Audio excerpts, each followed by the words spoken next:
Good morning everyone अनि happy Phulpati. आजको दिन चाहिँ बिहानै उठिसकेँ म, किनकि आज म घर जाँदैछु। अनि हेर्नु न कति धेरै राम्रो मौसम भइरहेछ। अनि बुढा सुब्बा मन्दिर यो अगाडि जङ्गलमा भएको चाहिँ यहाँ चाहिँ मान्छे आइरहनु अलि अब नवरात्र चलिरहेछ नि त। अनि मान्छे आउनुहुन्छ, नवरात्र चलिरहेको बेला बिहानै 3 बजीदेखि नै स्टार्ट हुन्छ। यहाँ चाहिँ मान्छे आउनु आयो अनि मन्दिरमा घन्टीहरू पनि बजिरहेछ। अनि यता माथि भनेको भेरी टावर भयो। अनि अहिले चाहिँ अब घाम लाग्नु घाम उदाउनु खोज्दैछ, स्टार्ट हुँदैछ। अनि यति मिठो हावा, चिसो हावा आइरहेछ क्या। आज सायद घर जाने खुसीले पनि होला होइन, एकदम धेरै राम्रो मौसम लागिरहेछ। म चाहिँ घर जानको लागि अब रेडी हुँदैछु।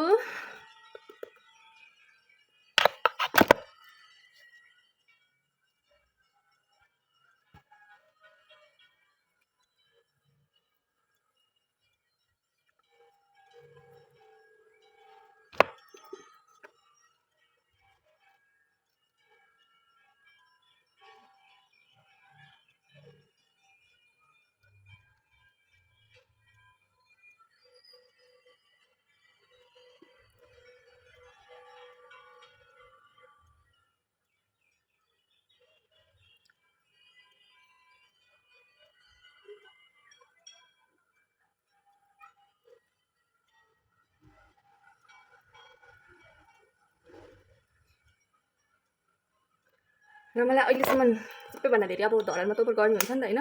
अनि घामको लागि चाहिँ एकदम धेरै डराउँछ घामले। त्यसको लागि चाहिँ मलाई सबैभन्दा अहिलेसम्म चाहिँ डक्टर रसलको यो स्किन केयर लेखेकोवाला जुन छ सनस्क्रिन त्यो सबैभन्दा बेस्ट लागेको हो होइन अहिलेसम्ममा। र त्यसपछि यो ट्रिटमेन्टवालामा चाहिँ डट एन्ड कीको युज गरिरहेको छु, एकदमै धेरै राम्रो लागिरहेको छ। मैले युज गर्ने भनेको, मैले लगाउने भनेको यति मात्रै हो, त्यो पनि सधैँ लगाउँदैन, घाममा हिँड्दामा सनस्क्रिन मात्रै हो।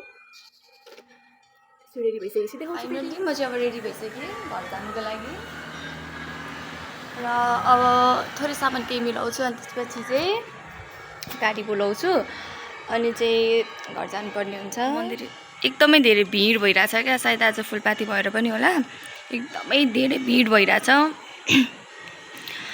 मौसम पनि एकदम रमाइलो लागिरहेछ क्या आज चाहिँ, घर जानु पाएर होला धेरै दिनपछि। अब चाहिँ धरानबाट चाहिँ अब हिँडेको गाडी चढेर बल्ल गाडी भेटेको क्या। आज त गाडी पनि थिएन एक त होइन। फसुरमा बस पार्क जान्छ त बस पार्क मात्रै एउटा पनि गाडी थिएन क्या।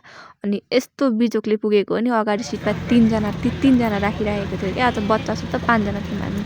अनि त्यहाँबाट चाहिँ हामी भेरेटर जाँदा चाहिँ अलिकति शीतल हुँदै फिल भयो नि त। अब त्यो धरानको एकदमै धेरै गर्मी भइराख्दाखेरि चाहिँ भेरेटरमा सधैँ कुहिरो लागिराख्ने, अनि एकदमै धेरै शीतल फिल भइराखेको थियो क्या। अब त्यो पनि अझ यो बाटो हिँड्दाखेरि त घर जानुपर्ने अवस्थामा यस्तो रमाइलो लाग्छ नि। अनि ठाउँ नै पछि चेन्ज हुन्छ क्या वातावरण, कहीँ घाम लागिरहेको, कहीँ अब यसरी बादल लागिरहेको होइन, एकदमै धेरै राम्रो देखिन्छ क्या। अनि मजा एकदम रमाइलो लाग्छ पहाड जानुलाई चाहिँ होइन। अब यो चाहिँ नि हामी हिले बजार आइपुगिसकेको छौँ क्या, लगभग 12 साढे 12 भइसकेको थियो हिले आइपुग्दाखेरि। यो चाहिँ हिलेको तोङबा, एकदमै धेरै सानो हिलेको होइन। अनि चाहिँ यो पाखिरास पुग्ने बेलाको हो क्या। पाखिरासमा पनि एकदमै धेरै कुहिरो लागिरहेको थियो, चिसो मौसम पनि भइरहेको थियो। यो चाहिँ अलिकति पाखिरासको फारमदेखि अलिकति माथिको बाटो हो। राम्रो देखिरहेको थियो क्या, कति समयपछि यस्तो हरियाली देखे जस्तो फिल भइरहेको थियो मलाई चाहिँ होइन। अनि यो बाटो चाहिँ अब पहिला चाहिँ राम्रो बनिएको थिएन, पछि राम्रो बनिएको हो। अलिक धेरै पहिला त एकदम धेरै हिलो थियो, अनि अहिले चाहिँ अब अलिक राम्रो बनिएको छ, राम्रो भइराखेको छ। अनि यहाँबाट चाहिँ अब हामी तल्लो बाटो छोडेर माथिल्लो बाटो जाँदैछौँ, जुन चाहिँ हाम्रो ठिकै पाखिरास हटिया लाग्ने बजारबाट छ। र अब यहाँ चाहिँ देखिन्छ हाम्रो मेन पाखिरास बजारको झलक। यति धेरै राम्रो छ नि, धेरै समयपछि आउँदाखेरि त आफ्नो ठाउँ यति धेरै प्यारो लाग्ने क्या, यति धेरै प्यारो लाग्ने। अनि भनौँ वर्षौँपछि आए जस्तो फिल हुने क्या, केही महिनापछि आउँदाखेरि पनि यो ठाउँ त्यस्तो धेरै प्यारो लाग्छ क्या। अब यहाँबाट चाहिँ म दाजुको अटो बोलाएर घर जाँदै थिएँ नि त। अब बाटो चाहिँ एकदमै डेन्जरस छ क्या, अब पाहाडको गाउँ छिर्ने बाटो यस्तै त हुन्छ नि होइन। त्यो पनि धन्न आजभोलि त अटो कुद्छ क्या, गाउँमा पनि पुग्छ र अलिकति सजिलो भएको छ। तर एकदमै धेरै अब बिग्रिरहेछ, झन् पानी परेको सिजनमा त त्यस्तै त हो नि। तर पनि रमाइलो लागिरहेको थियो अब आफ्नो घर आइपुगेको धेरै समयपछि होइन। कहिले छुट्टी हुन्छ र कहिले जानु भइरहेको थियो क्या। आइपुगे तर सङ्घर्षपछि मेरो घर कहाँ हो र यो, यहाँ छेकिरहेछ मेरो घर, त्यहाँनिर यो रुखले छेकिरहेछ।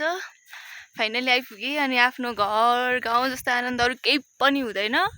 र यति हरियाली छ होइन, यति राम्रो वातावरण छ, यति सुन्दर छ। आफ्नो घर आइपुगेपछि भित्रै आनन्द हुन्छ क्या।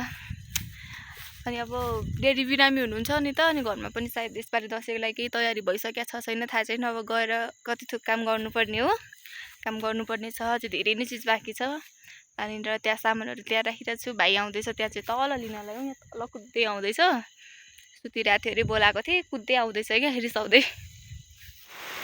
अनि पानी र घाम चाहिँ एकैचोटि लागिरहेको थियो क्या, घाम पनि लागिरहेको थियो, पानी पनि परिरहेको थियो। त्यसै झलकमा इन्द्रेणीको झलक पनि देख्न पाइरहेको थियो होइन।